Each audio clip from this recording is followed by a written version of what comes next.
उत्तर प्रदेश और स्वच्छ भारत मिशन। स्वच्छता को लेकर प्रधानमंत्री नरेंद्र मोदी ने बड़े कदम उठाए। स्वच्छ भारत मिशन को जगह जगह फैलाने की कोशिश की, लेकिन आज बात करने वाले हैं स्वच्छ भारत मिशन ग्रामीण की, जिसके तहत स्वच्छता गृहियों को तैनात किया गया था। प्रत्येक ग्राम सभा में स्वच्छता गृही तैनात हुए थे और लोगों को ये जागरूक कर रहे थे कि वो खुले में शौच न जाए। सुबह 4 बजे उठकर ही ये अपनी ड्यूटी बजाना शुरू कर देते थे। सरकार की महत्वपूर्ण योजना और महत्वपूर्ण ये स्वच्छता गृही, जिनकी अनदेखी आज सरकार में हो रही। 4-4 महीने बीत जाते हैं, इनको इनका मानदेय नहीं मिलता है। आपको बता दें, इसके लिए शासन आदेश भी हो चुका है। शासन आदेश में साफ दिया है कि इनके भुगतान के लिए विस्तृत दिशा निर्देश निर्गत किए जा चुके हैं और ये आदेश अक्टूबर 2019 में किया गया था। क्यों भाई साहब?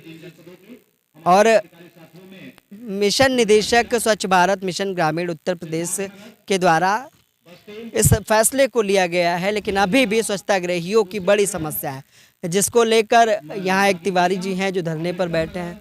10 दिन बीत चुके हैं, लेकिन सरकार और इनका स्वच्छ भारत मिशन ग्रामीण इन पर ध्यान नहीं दे रहा। जानते हैं कब तक बैठे रहेंगे, क्या कहना चाहेंगे? इतनी बड़ी संख्या में स्वच्छता गृही हैं, वो किस तरह का कदम उठाएंगे अगर इनकी मांगों पर ध्यान नहीं दिया गया? क्या कहना चाहेंगे सरकार से, उनके प्रतिनिधियों से, प्रमुख सचिव, विशेष सचिव, जिससे मुलाकातें हो चुकी हैं, लेकिन कोई ठोस निष्कर्ष नहीं मिल पाया। आने वाला 22 का चुनाव है, कितनी संख्या है आपकी, वो क्या करने वाली है, बताइए। हमारी सरकार के द्वारा तो भर्ती 70,000 लोगों की गई थी, लेकिन कहीं ना कहीं नियमित भुगतान की अनियमितता के कारण इसमें से कुछ लोग छोड़ दिए, बैठ गए। और जो लोग बैठ गए वो इसीलिए बैठ गए कि उन्हें नियमित तरीके से भुगतान नहीं किया जा रहा था और उनके पीछे उनके परिवार के खर्च थे जो वह करने में असमर्थ हो रहे थे, उनका अपने परिवार का भरण पोषण। इसलिए उन्होंने इस विषय को त्याग दिया और कहीं ना कहीं प्रदेश जाकर के प्राइवेट जॉब ज्वाइन कर ली। और अब जो लोग बचे हुए थे हमारे जैसे, वो लगातार फिर भी इस उम्मीद में लगे रहे कि सरकार ने अगर हमारी ग्राम पंचायतों में तैनाती की है और मानदेय और भुगतान के आदेश जारी किए हैं तो कहीं ना इनके द्वारा कराए भी जाएंगे। और इसी उद्देश्य और इसी के उसके परिप्रेक्ष्य में जो है कि आज नहीं कल, कल नहीं परसों हमारे भुगतान चालू कर दिए जाएंगे। हम अपने उच्च अधिकारियों को ज्ञापन भी देते रहे प्रत्येक जनपदों में, उनसे बराबर हर महीने हर तीसरे महीने उन्हें अवगत भी कराते रहे। बहुत बार हम लोगों ने RTI के द्वारा भी मांगा अपनी व्यवस्थाओं के विवरण और हमें दिए भी गए, लेकिन उसमें सिर्फ आश्वासन था, ज़मीन पे कोई फैसले सही ढंग से उतर के नहीं आ रहे थे। कितना मानदेय मिलता है एक दिन का? सुबह 4 से कितने बजे तक ड्यूटी बजाते हो, कितना मानदेय मिलता है? हमारा एक दिन का जो मानदेय है वह 250 प्लस है। जी, वह शुरू में सरकार ने लागू किया था प्रशिक्षण के दौरान ही, और उसके बाद में कुछ उसमें बढ़ोतरी किया था उन्होंने जी, लेकिन वह 250 नहीं मिले तो बढ़ोतरी की तो बात ही छोड़ दीजिए। और मिले भी तो 1 वर्ष तक तो ठीक ठाक रहा, लेकिन उसके बाद सारी व्यवस्थाएं अस्थिर हो गई। हमारे विभाग के ही द्वारा हमारे जो सीनियर्स जिले में बैठाए गए थे, जो हमें ब्लॉक में कोऑर्डिनेट करने के लिए हमारे ऊपर सुपरविजन रखा गया था, कहीं उनकी शिथिलता भी थी और कहीं जो डिस्ट्रिक्ट में डिस्ट्रिक्ट कोऑर्डिनेटर रखे गए हैं उनकी भी कहीं ना कहीं कुछ कमियां रही होंगी। सरकार ने बनाया था आप लोगों को? हमारी जो उत्पत्ति है यह BJP सरकार से ही है और इन्होंने ही हमें पैदा किया और इन्होंने ही हमें स्वच्छ भारत को भी पैदा किया। इन्हीं के आह्वान पर यह व्यवस्थाएं हुई, इन्हीं के आह्वान पर हर प्रत्येक जिलों में प्रशिक्षण कराए गए, लोगों को बाकायदा प्रमाण पत्र दिया गया, 5 दिवसीय आवासीय प्रशिक्षण हुआ, इंटरव्यू हुआ, उसके बाद इन्हें तैनात किया गया। यहाँ तक कि गांव में जागरूकता करवाने के लिए 4 व्हीलर गाड़ियों की सुविधा भी तो मुहैया कराएगी शुरू में हमें। लेकिन जैसे जैसे समय व्यतीत होते लगा, बढ़ने लगा और इनके कार्य संपन्न होते चले जाने लगे हमारी मेहनत से, वैसे वैसे या तो सरकार के निर्देश पे या तो हमारे उच्च अधिकारियों के निर्देश से जो हमें सुविधाएं शुरू में मिली थी वो धीरे धीरे हमसे छीननी चालू हो गई। क्या क्या सुविधाएं मिली थी? शुरू में हमें हर प्रकार की सुविधा सरकार ने मुहैया कराई थी। ये मैं नहीं कहता, मेरी सरकार और मेरे लोग भी इस बात को स्वीकार करते हैं कि उन्होंने हमें ट्रिगरिंग करवाया। ट्रिगरिंग के लिए सुबह मॉर्निंग में हमें गाड़ी अवेलेबल करा देते थे। हमारे साथ सक्षम अधिकारी ब्लॉकों के जो BDO और ADO होते हैं, जिन्हें विकास खंड अधिकारी कहा जाता है, सहायक एडीओ पंचायत कहा जाता है, ये सभी आते थे और हमारा भुगतान भी पंचायत राज के ही उससे होता था, मधु से। जी जी, उनके ही मदद से किया जाता था।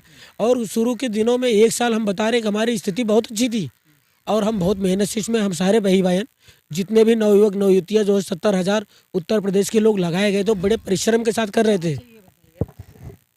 सरकार ने उत्पत्ति की बीजेपी ने आप लोगों की स्वच्छ भारत मिशन को सार्थक करने के लिए। अब क्या हो रहा है, क्या करोगे? नहीं मांगी पूरी हुई तो क्या करोगे 22 के चुनाव में? अगर नहीं मांगे पूरी हुई तो हम बहुत कर सकते हैं। तो भाई हम राष्ट्रपति महोदय को इच्छा मृत्यु के लिए पत्र लिख सकते हैं। भूख हड़ताल वोट में की बैठ ताकत सकते का हैं। इस्तेमाल भी करोगे क्या? जी बिल्कुल करेंगे, क्यों नहीं करेंगे।